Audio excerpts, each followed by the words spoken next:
Well, good day, everybody. My name is Jason Beck, and I'm Manager of Community and Corporate Relations for Waypoints up in Fort McMurray, who we are, of course, a part of the CACs, the Child Advocacy Centers. We're opening our first ever in the region, actually, in next month, so we're pretty excited about that. And so I'm joined with some guests here today, and we're going to, of course, this is a regular series that's going to be taking place over the next while, once a month. And so we're really excited to kind of get a discussion going today on a very serious topic, especially in days like that, in the days that we're in right now, of course, where we're all locked in our homes, isolated. There's a lot more people that are on the internet. Children have a lot more time to be on the internet. So we're talking about online luring and online safety today. And I have some amazing guests with me today who we're going to dive in and have some great discussion about this topic. And of course, we're being very organic in this discussion because we want to make sure that we cover this topic as clear as possible. And so I'm really glad to have Holly Porterfield, who is with the Central Alberta Child Advocacy Center. So maybe, Holly, if you could kind of just jump in, introduce yourself, and kind of talk about the work that you do in this area. Absolutely, Jason. Thank you very much. So as you said, my name is Holly Porterfield, and I'm a constable with the RCMP. Currently, I work at the Central Alberta Child Advocacy Center in Red Deer, and my role there is to conduct child forensic interviews. We also do review on child abuse files and provide direction if needed. Prior to this, I had the pleasure of working at the Zebra Center for nearly 2 years, where I was doing very much the same thing. Before that, general duty member kind of out in the field, but still very much enjoyed any opportunities I got to do child forensic interviews. So it's something I've been very interested in my entire career. Awesome, awesome. Next we have Shamille Sarcuaga. Did I get that right? Yes, you did. Excellent. Yeah. Yay. I'm very huge on pronouncing names correctly, so I'm glad to have got that right. And Shamille is, Shamille, yes, that's right, Public Education Center, Public Education Coordinator, with the Little Bear Child Youth and Advocacy Center. And so why don't you as well introduce yourself and tell us a little bit about the work that you do. Thank you for the introduction. My name is Shamille Sarcuaga, and I am the Public Education Coordinator. It's actually, I'm part of the Lloydminster Sexual Assault Services, and the Little Bear is a division of LSAS. So I work hand in hand whichever they need me in. And what my role is to spread awareness to everyone here in our community, in our surrounding communities, especially at schools. I do a lot of public presentations to grades 7 to high school, and I also do ones for little kiddos just to spread awareness for early teachings and education of sexual assault and online safety. So things like this that we're going to talk about that we really have to spread to kiddos and just their safety online. So yeah, I'm happy to be a part of it today. Excellent. And last but certainly not least, we have Constable Joe Ulrich. Yeah. Constable Joe Ulrich. I'm getting it right. And he is with ICE, which is the Internet Child Exploitation Department. And so he's going to talk a little bit about who you are and what ICE is and kind of how it all came to be. Yeah, thanks for having me. I'm Constable Ulrich. Like you said, I'm a member of the Internet Child Exploitation Unit with the Alberta Law Enforcement Response Team North, offices in Edmonton. The Alberta Law Enforcement Response Team, just a short acronym of ALERT. It's a joint task force between Calgary, Edmonton Police, and the RCMP. So we exclusively investigate the exploitation of children online. Largely that is child pornography, but there is some luring involved in that as well. And of course, you folks are all, well, the four of us are 4 of 8 partners with CICs across the province.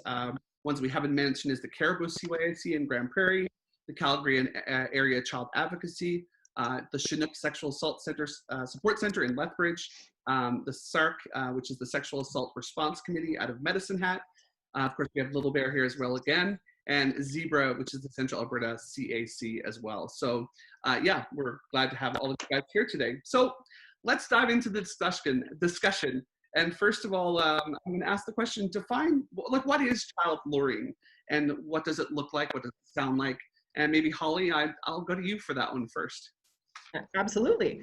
So essentially, child luring is the use of the internet to communicate with people that are under 18 or believed to be under 18 to facilitate or to be able to commit or carry out other offenses, particularly sexual offenses. So realistically, when we're talking about online, because there's so many things that encompasses. So obviously there's the obvious Instagram, Facebook, Snapchat, now TikTok is blown up as well.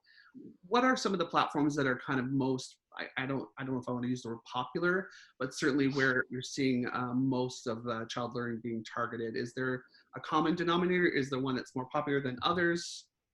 Well, I think Constable Ulrich will probably have a better like global view for you, but I can tell you like locally, we have been seeing an awful lot of use of Instagram and Snapchat for these files.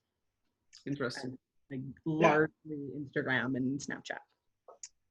Instagram, Facebook, those are the big ones. But honestly, anywhere there are children, there are predators. So we've had files that involve Xbox Live or the PlayStation Network, Twitch, YouTube, Discord, Likey. And in some circumstances where our victims are actually seeking some of this attention, Tinder and Grindr as well. But anything where there's a chat room, this stuff is occurring. Interesting. So can you provide us, again, anecdotally, we're not actually asking for specific information related to any cases, but is there some examples of again, what is this? How does it happen? What are the signs to look out for? What is child learning in the sense of what do I have to watch out for? I would say commonly what we see is children and youth who have unrestricted access to social media and to devices to access any type of internet or social media. Youth that have several accounts on the same sites. Different passwords, won't share information with parents or guardians on what they're doing. They're very secretive about it. That kind of thing. We do also see files where youth are very limited in what they have access to, time limits, parents have passwords to everything, and if they don't, the youth isn't allowed to use it. So I think anybody can be accessed or reached thanks to social media or due to social media to be a potential victim of this. But yeah, I think the more open you are with your children or the youth that you work with, the more likely they are to probably come forward when something suspicious comes up. Ask questions when they're not so sure about about people reaching out to them and communicating with them. It's like starting that conversation with your youth of what's acceptable and what's not acceptable and what they need to watch out for.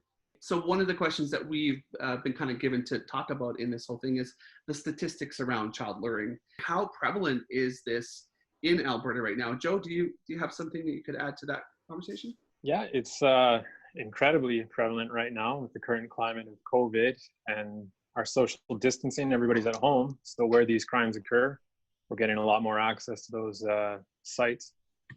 So typically we have about 110 file intakes per month with Alert. As of March, we've had upwards of 250 every month since COVID has happened. In the first quarter of 2020, we had 21 arrests throughout Alberta between the North and South Office and communities all over Alberta, which included 4 child rescues. There was a total of 61 charges. Now things kicked up. Between May 20th and June 23rd, we've had 18 arrests and 65 charges. So things are really moving in a negative direction as far as statistics go. So what does this look like though when you piece it down to what is it that happens in this situation? So is it that the person is looking for images? Is it that they're looking to meet? Is abuse happening in that sense? What is the outcome of some of these charges that have been laid? Well, our main charges are the possession and distribution of child pornography. Child luring, we do lay that charge, but it's not as common. So when it comes to ICE type charges, there isn't really a single archetype. A lot of our suspects are kind of socially inept, they're struggling in a lot of ways. They're not the highest socioeconomic status. But then you also have doctors and lawyers and people that are on the higher end of society that we have our eyes on as well. Then as far as the victims go, typically there's a psychosocial element to this, and that the targets are vulnerable. They're somehow disenfranchised by society in a way, and they're looking for something that they don't have, and then these people foster a relationship and take it from there. Okay, so kind of springboarding from that then, what are the signs to look for? Because ultimately, correct me if I'm wrong from what I've just heard, that it's not necessarily that they're luring them out, so to come to them for, you know, abuse to take place necessarily, but it is maybe sending the images, sending pictures, that type of, and either them sending pictures or the child sending pictures to them. So what are the signs to look for? Because it's obviously not that your child is leaving at 3 in the afternoon to go out to a park somewhere to meet somebody necessarily, or maybe it is. But what, for a parent or a caregiver, what are the signs for them to look for that something might be wrong, something might be happening?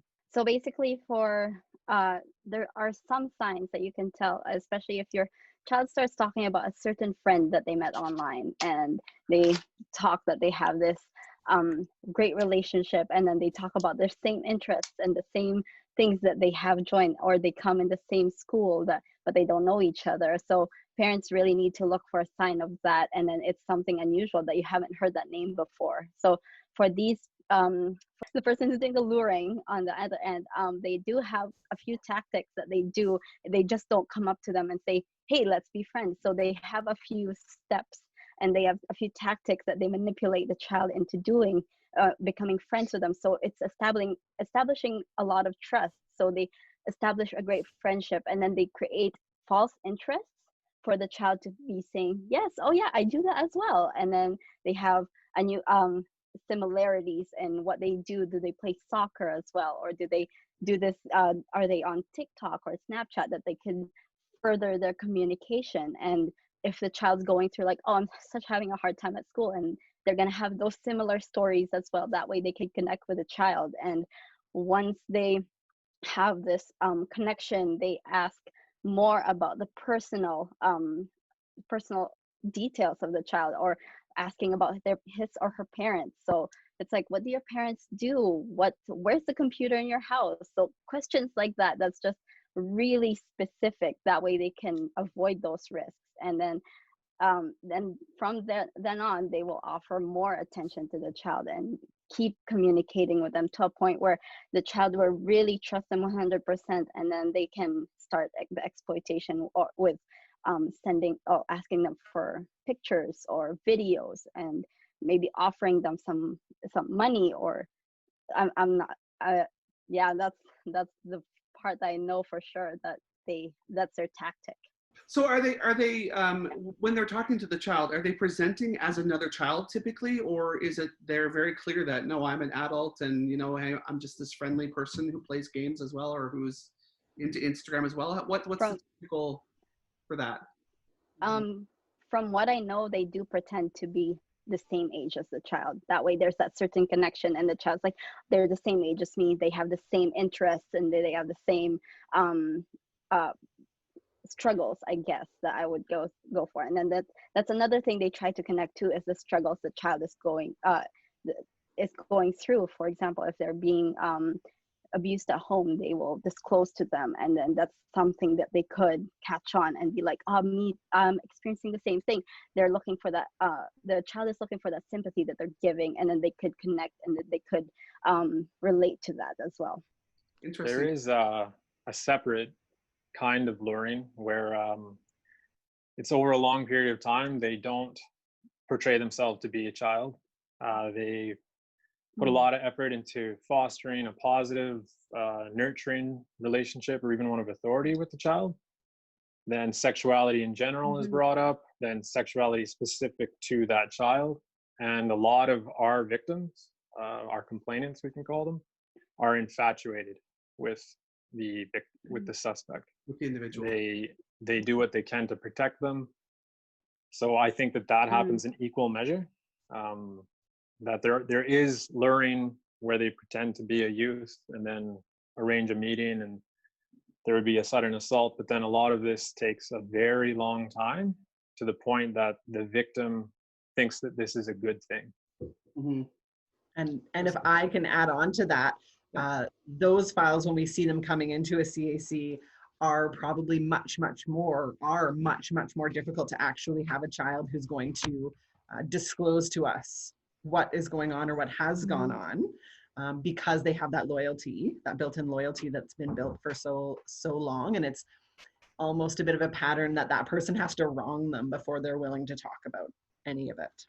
Yeah. So on average then, taking from what you just said, on average then, from the first connection that the lure would make with a child to the time when there would be the request made for something obviously very inappropriate, is there an average time span for that it happens? Is it a month? Is it months? You know, how, I guess, is there a common sort of thing of how long that takes to build that? I wouldn't say a time. I would say though, and Constable Ulrich can probably better, you've probably gone through a lot more of the steps and the digital stuff. It's more of a process of things that they cover and do over how long it takes. Right. So I guess it's at the speed of the trust and the vulnerability of the child. So how fast they reveal these things and then how fast they're able to capitalize on that, I guess. Would that be fair? Yeah. So these people are developing a relationship like any other. So it would be sort of like asking, when is it appropriate to get married? After how long have you known each other? It varies depending on the circumstances the child's in, how interested they are in it. And these typically, anecdotally from my own experiences, are suspects, are repeat offenders. They've done this a lot of times. And so they kind of have developed an acumen of how to get what they want in as brief amount of time as possible, but they're not really rushing it. So to go back to something I think it was that Shamille said earlier about the whole idea of parents being aware of who your kids are connecting with. And if they're not from your school, you know, that could be suspicious, this type of thing. But in a digital world, I mean, I know I play some online games, and I have friends in the UK, in the United States, in Australia. Like, I have people I've connected with around the world. So to me, it wouldn't necessarily be odd in a video game, at least, situation that I would be connecting with people, or my kid would be connecting with people from all over the place. So I guess for a parent or a caregiver, how do they really, not just identifying that, oh, that sounds weird that kid is in Australia. How do they realistically, because in some cases it may be purely innocent, and that's fine. But how does a parent know, how do they go take that next step to be able to find out for sure, is this a legitimate child, or is this something I should be worried about? I think it would be difficult to gauge because, like you said, so much of this is innocent and it's regular. Yep. I think a lot of socializing happens on the internet now that we didn't experience growing up. So I think it is very hard. That's what makes this such a dangerous crime, is that without really restricting the children's access and almost hovering over their shoulder whenever they're online, it is very difficult. Like, there would be no way to prove that this man who's pretending to be an 8-year-old in Virginia isn't a 35-year-old man in Australia until it's already in our hands, and by then it's too late. I think secretness needs to be out the door, right? So if your child is communicating with somebody online, you're listening to it, you're watching over their shoulder, there shouldn't be gifts. That to me would be a concern of asking, why is somebody giving you something for nothing? Things like that, just asking questions, being very open with your children.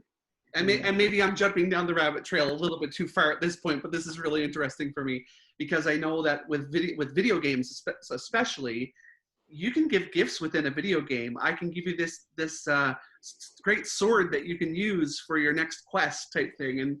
And again, that's something that's so natural. So I guess what I really kind of fail to, I guess, feel at this point is, for a parent or a caregiver, how do they really ultimately, what are some key steps, clear steps that they can take, like you said, other than hovering over them and sitting there while they're playing the video game at all times? What are some real clear that we can give to parents or caregivers, steps or things to watch out for, resources to have to help your child to make sure they're safe online? Because again, if somebody's grooming them or luring them, secrets, to say no secrets, well, that's part of that process, is getting that trust to say, well, don't tell your mom or dad that we're doing something here. So that would be paramount, I think. Is the best defense would be having an open and honest relationship and ongoing dialogue with your child. That's what these people will exploit, is if this person is having that psychosocial element that I mentioned earlier, where they're needing something, it's direction or leadership or compassion, they'll find it.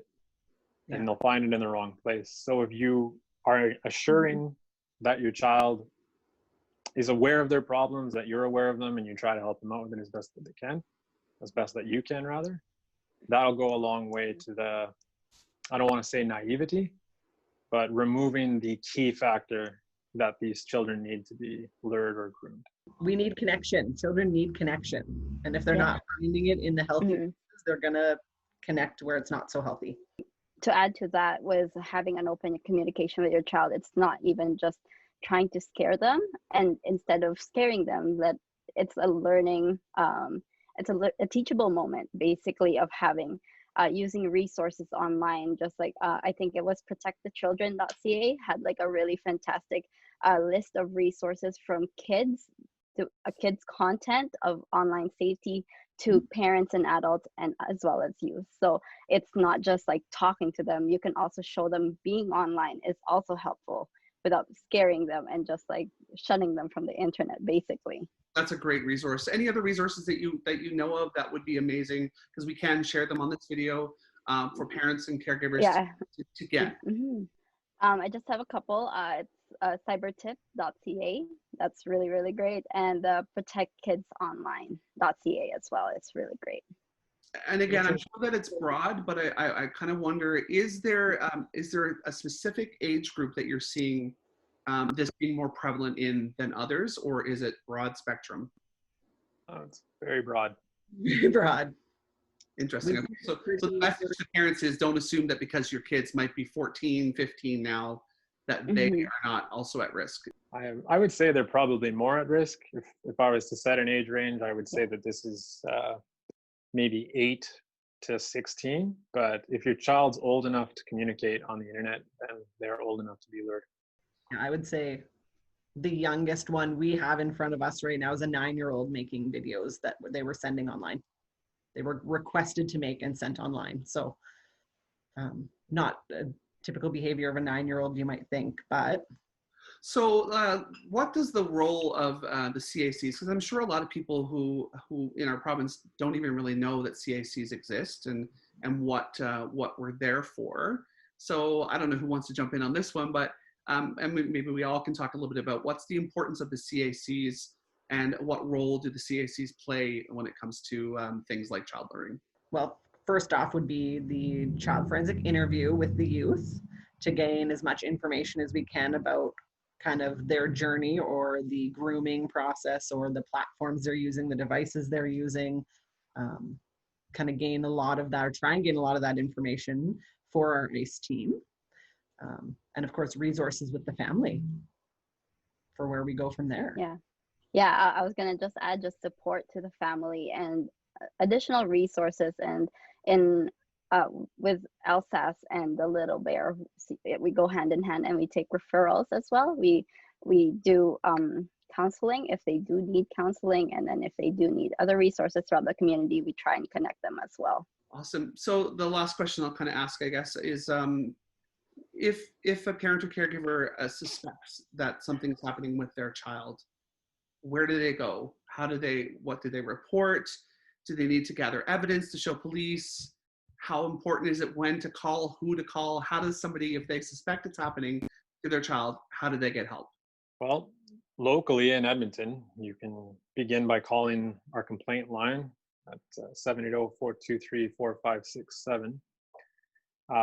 Otherwise, you can contact through CYBERTIP. A lot of our investigations start with CYBERTIP. Okay. A lot of our investigations also start with major companies like Google and Facebook just letting us know that some child pornography has been transmitted. Preserving evidence is a very big deal. For us, we can often get chat logs through these companies with judicial authorizations, but if the parents have it on hand, it's a lot easier to get the ball rolling a lot faster. I wouldn't recommend that they assume the chat and begin berating anybody. If we can maintain that relationship or the appearance of that relationship with our suspect, it opens up an avenue for an undercover operation where we can begin to lure them in a way, and it's a very, very good investigative avenue. I would try to keep the reaction low. don't make it seem like it's a very big deal. Like, don't re-traumatize them. That would make Holly's job as a forensic child interviewer a lot harder. If they're already kind of clammed up and defensive, then that's a bad thing.